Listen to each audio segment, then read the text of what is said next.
Assalamualaikum warahmatullahi wabarakatuh. Dalam video kali ini saya akan membahas terkait dengan gugatan biasa di pengadilan negeri.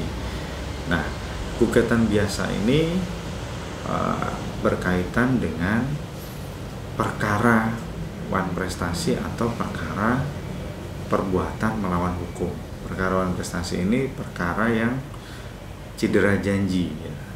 Cedera janji artinya orang tidak menepati janji dalam suatu perjanjian yang telah disepakati, tidak menepati kesepakatan. Sedangkan perbuatan melawan hukum atau on reh mate kedat itu perbuatan yang didasarkan atas beberapa hal, misalkan diantaranya ada paksaan, ya, ada tipuan, lalu ada kealpaan. Ya. Apakah bisa dengan dasar perjanjian ada perbuatan melawan hukum? Bisa ketika tidak memenuhi unsur-unsur perjanjian, ya. Atau ada kesengajaan, memang di dalam perjanjian ada unsur salah satu dari tiga tadi, ada perbuatan melawan hukumnya, ada tipuan, ada kealpaan, atau ada paksaan dalam membuat perjanjian. Itu bisa berkaitan atau dianggap dengan perbuatan melawan hukum. Nah, di dalam gugatan biasa itu pihak penggugat, tergugat, atau pihak turut tergugatnya itu bisa reh person atau bisa naturlah person yang mengajukan gugatan. Nah, reh person ini artinya badan hukum, ya. Badan hukum bisa perusahaan yang berbentuk PT, ya, atau organisasi yang berbentuk badan hukum, ya, organisasi berbentuk badan hukum. Nah, kalau natural person ini adalah orang pribadi, siapa saja bisa mengajukan gugatan atau membuat gugatan, ya. Nah, pihak tergugat atau turut tergugatnya siapa? Sama saja, kalau ada tergugat, ya bisa natural person, bisa reh person, bisa perseorangan, bisa badan hukum. Turut tergugatnya juga sama ketika memang ada pihak yang turut tergugat. Jadi dalam membuat gugatan itu harus diperhatikan juga selain subjek hukumnya, itu tempatnya, ya. Karena di sini ada asas namanya actor sequitur forum rei, tempat di mana kita mengajukan gugatan itu mengikuti pihak tergugatnya di mana, atau benda yang disengketakan itu di mana. Ketika pihak tergugatnya lebih dari satu, kita memilih salah satu saja tempatnya di mana, gitu ya. Jadi jangan sampai salah menunjuk pengadilan, ya, tempat mengajukan permohonan gugatan ini. Itu yang perlu diperhatikan. Lalu selain itu apalagi? Ya, unsur-unsur dalam perkaranya, apakah sudah memenuhi unsur wan prestasi, benar-benar cedera janji, ada yang diperjanjikan lalu dia mengingkari janji, atau tidak tepat janji, ya, tidak sesuai batas waktu yang ditentukan dalam perjanjian.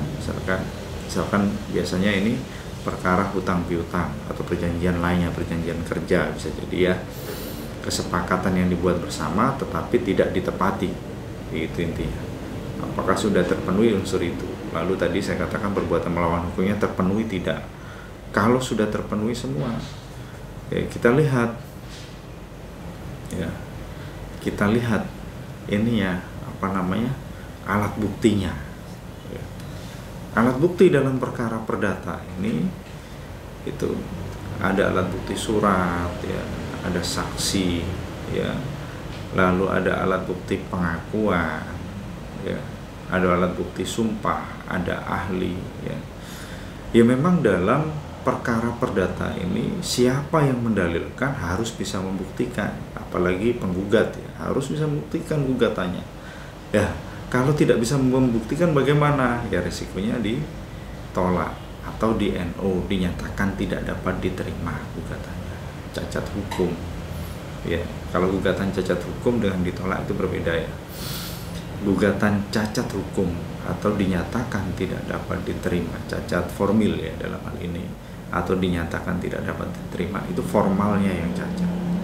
ya. Jadi gugatannya yang bermasalah, gugatannya yang cacat. Nah, tetapi kalau gugatan dinyatakan ditolak, memang benar-benar gugatan itu tidak terbukti, sudah masuk di ranah pembuktian, tetapi tidak bisa membuktikan, ini ditolak ya.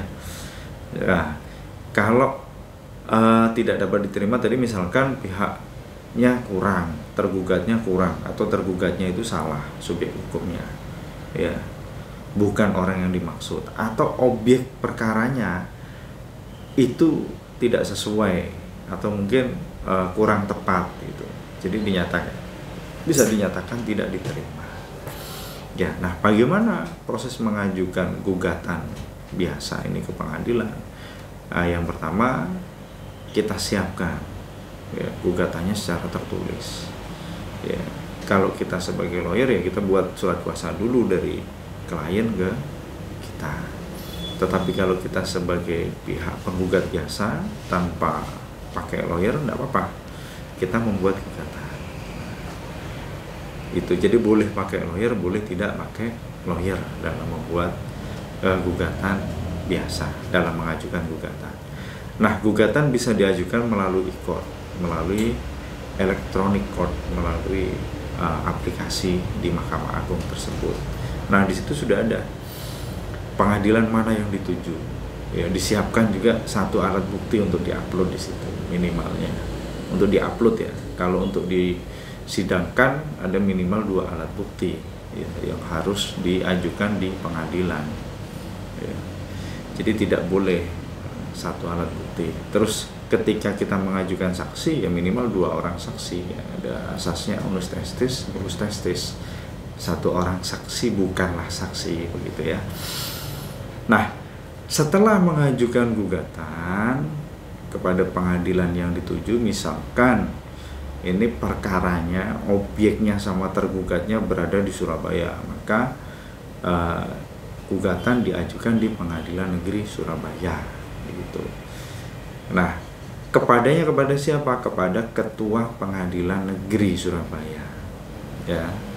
Nanti setelah mengajukan gugatan akan diterima, ditentukan hari sidangnya. Ya, ditunjuk ada penetapan hakim, penetapan panitera pengganti, ya, ditentukan hari sidang. Di sidang pertama kita diwajibkan untuk melakukan mediasi ketika pihak penggugat dan tergugatnya hadir semua. Nah, mediasi itu sekarang kita menginduk kepada Perma nomor 1 tahun 2016 dasar hukumnya. Ya. Jadi wajib ada mediasi dalam perkara perdata. Harus ada kegiatan atau upaya untuk berdamai di situ. Jadi hakim nanti menentukan mediatornya siapa. Mediator ini bisa pegawai pengadilan atau hakim yang tidak memeriksa perkara tersebut. Ya. Dalam hal perkara gugatan biasa diperiksa oleh majelis ya. 3 orang hakim, 1 ketua, 2 orang anggota. Ya. Nah, begitu, dibantu oleh 1 orang panitera pengganti. Nah, di dalam gugatan biasa ini setelah nanti dilakukan mediasi, kalau mediasi berhasil itu dibuat kesepakatan perdamaian, nanti disahkan di persidangan, maka menjadi akta perdamaian, akta vandading itu namanya ya. Nah, kalau tidak berhasil bagaimana? Ya mediator membuat laporan kepada hakim pemeriksa perkara agar nanti hakim pemeriksa perkara melanjutkan persidangan ya, persidangan biasa. Nah, kalau tidak berhasil atau deadlock, nanti persidangan pertama itu pembacaan gugatan dibacakan atau tidak dibacakan tergantung kesepakatan para pihak di persidangan. Penggugat bersedia misalkan tidak dibacakan atau dianggap dibacakan gitu ya, itu diperbolehkan. Nah, setelah gugatan ada hak untuk tergugat untuk menjawab ya, jawaban namanya. Di dalam jawaban gugatan itu ada hak juga untuk melakukan gugatan rekopensi atau gugatan balik ya. Ada juga hak untuk membuat eksepsi ya. atau tidak terima terkait dengan syarat sahnya gugatan, ya, terkait dengan syarat formilnya gugatan, ya, subjeknya misalkan, oh ini subjek hukumnya salah atau pengadilan yang ditunjuk salah. Kalau ada eksepsi terkait dengan kewenangan pengadilan, maka nanti ada putusan sela, ya. Sebelum replik duplik ada putusan sela, ya. Ketika tidak ada eksepsi terkait dengan kewenangan pengadilan, maka tidak ada putusan sela, sidang dilanjutkan replik, ya. Replik itu jawaban atau keberatan dari jawabannya tergugat, ya. Setelah itu ada lagi namanya duplik. Duplik itu jawaban lagi oleh penggugat, ya. Replik duplik, ya. Tetapi meskipun ada keberatan atas pengadilan yang ditunjuk atau tempat mengajukan gugatannya, kewenangan pengadilan, ya, itu kan ada putusan sela tadi. Meskipun ada putusan sela, perkara tetap dilanjutkan dengan replik duplik kalau putusan selanya menyatakan keberatan penggugat terkait kewenangan pengadilan itu ditolak dan sidang dilanjutkan, ya. Tetapi kalau putusan sela menyatakan pengadilan tidak berwenang, ya, perkara dihentikan, ya, tidak dilanjutkan, tidak ada replik duplik. Nah, ketika perkara dinyatakan dilanjutkan, kewenangan pengadilan dinyatakan berwenang, maka ada replik duplik, jawab jinawab di situ. Nah, setelah duplik ada pembuktian, biasanya pembuktian surat lebih dahulu diajukan, ya. Alat bukti surat diajukan di persidangan, ya. Baik itu penggugat dengan tergugat haknya sama, ya, atau turut tergugat itu punya hak juga mengajukan alat bukti di dalam persidangan. Jadi hakim itu akan menilai nanti alat bukti ini benar atau tidak, begitu. Karena di dalam tahap peradilan tingkat pertama, hakim statusnya sebagai judek fakti, ya. Hakim memeriksa fakta dalam persidangan, memutus perkara berdasar fakta persidangan, begitu. Nah, setelah mengajukan alat bukti surat, para pihak baik penggugat, tergugat atau turut tergugat itu juga punya hak untuk mengajukan saksi ataupun ahli, ya, yang diperbolehkan di situ, ya. Perbolehkan para pihak itu mengajukan, itu haknya para pihak mengajukan saksi. Saksi ini boleh saksi fakta, boleh saksi ahli tadi saya katakan, ya. Saksi ahli itu siapa? Saksi yang berdasarkan keahliannya dimintai keterangan, bisa dimintai keterangan di situ. Kalau saksi fakta, orang yang melihat sendiri, mendengar sendiri atau mengalami sendiri kejadian. Dia mengetahui misalkan perkara ini terkait dengan tanah. Dia mengetahui bahwa memang si A ini mempunyai tanah di situ, ya. Atau dalam perkawinan misalkan, ya, si A ini memang kawin dengan itu. Sebelum kawin dia tidak beli tanah, umpamanya, tidak punya apa-apa, tidak punya tanah, tapi setelah perkawinan dia baru membeli tanah. Nah, itu saksi yang mengetahui sendiri, mendengar sendiri atau melihat sendiri, dia tahu kejadiannya. Itu saksi fakta. Kalau saksi ahli tadi saya katakan dia berdasarkan keahliannya diminta keterangan di situ. Nah, setelah tahapan pemeriksaan saksi, sidang berikutnya ini biasanya PS, ya, kalau terkait dengan tanah, pemeriksaan setempat.